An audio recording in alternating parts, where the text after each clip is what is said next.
What it do, what it do? This week on Thug Notes, we hitting that true blue sea with Life of Pi by Yann Martel. The book starts with a shady first section called Author's Note, where a nameless narrator flexing like he the author of this book.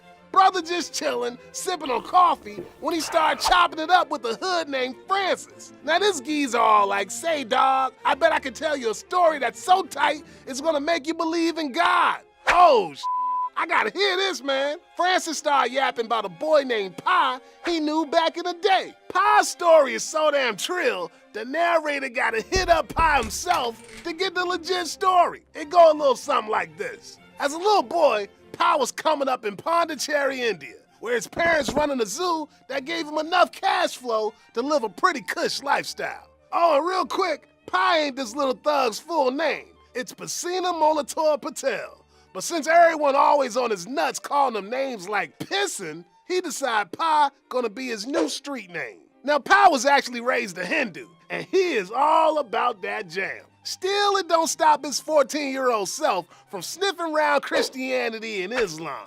Eventually, he decided he gonna rep all three religions, even though his parents and the local holy rollers ain't feeling it.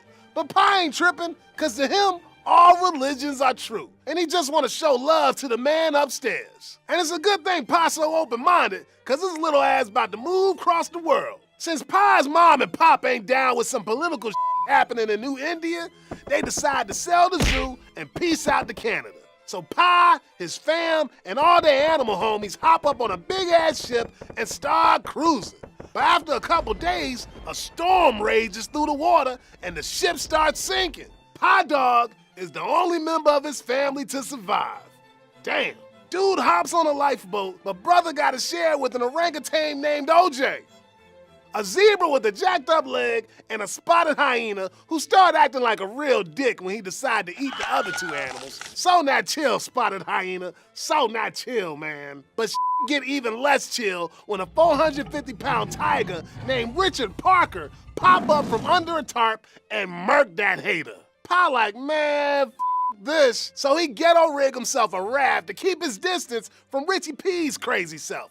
Pi finally recognized that the raft ain't gonna be enough to save his ass. The only way he's gonna survive this mess is by putting that tiger in check with some training. Pi straight alpha males that bitch. With the help of survival guides, some rations, and other supplies, Pi able to survive in the Pacific Ocean for a long ass time.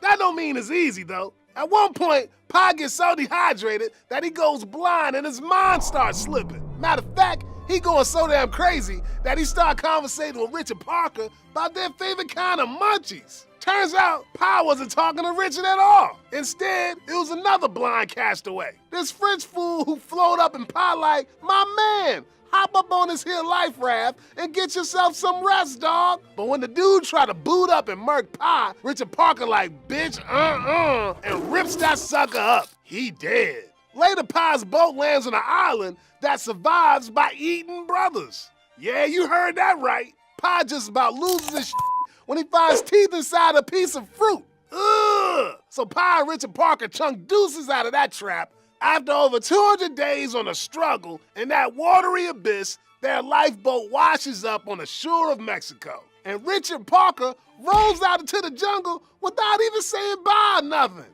What a dick, man. Pi gets picked up, taken to a hospital, and later questioned by two dudes from the Japanese Ministry of Transport. Pi tell him what went down, but these dudes like, this boy must have lost his damn mind. So Pi like, all right, that too crazy for you? You want something real? Check this out. And he tell the story again, this time laying it down raw. He say he wasn't on the boat with no animals. Instead, it was the ship's cook, a sailor with a broken leg, and Pi's own mama. Just like the hyena, the cook iced both the sailor and Pi's mama. But since Pi don't play, he shanked that boy in the stomach and then feasted on his corpse. Damn, Pi, you gangster, dog. But since neither story can be really proven, Pi just like, forget truth. Let me ask you, which story you like better? They like, we'll go with the animals one. Pi say, yeah. Well, just so you know, believing in God is the same exact jam.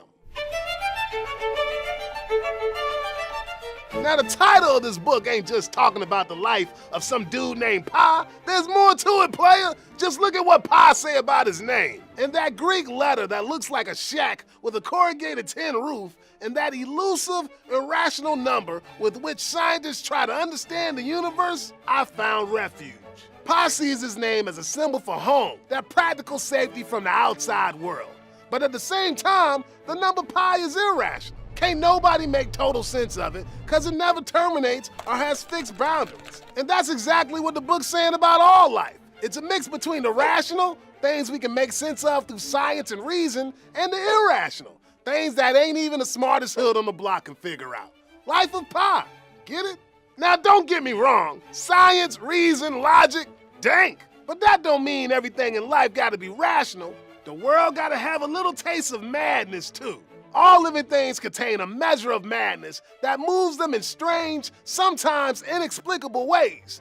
This madness can be saving, it is part and parcel of the ability to adapt. Without it, no species would survive. When the hits the fan, it's religion, the non-rational element that gives pi the juice to survive and make sense of the world around him. Yes, so long as God is with me, I will not die. Amen.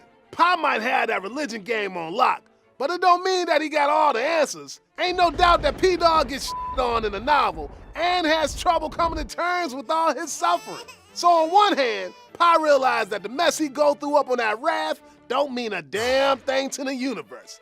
But on the other hand, to him, there ain't nothing more important, cause it's all he knows. In a cold, dark universe, not only is your suffering relative, but truth is too. All throughout this book, we get muddied representations of what's real. I mean, who is this fool calling himself the author at the beginning? And at the end, Pi pretty much tell us that the whole story about him and Richard Parker could all be bunk.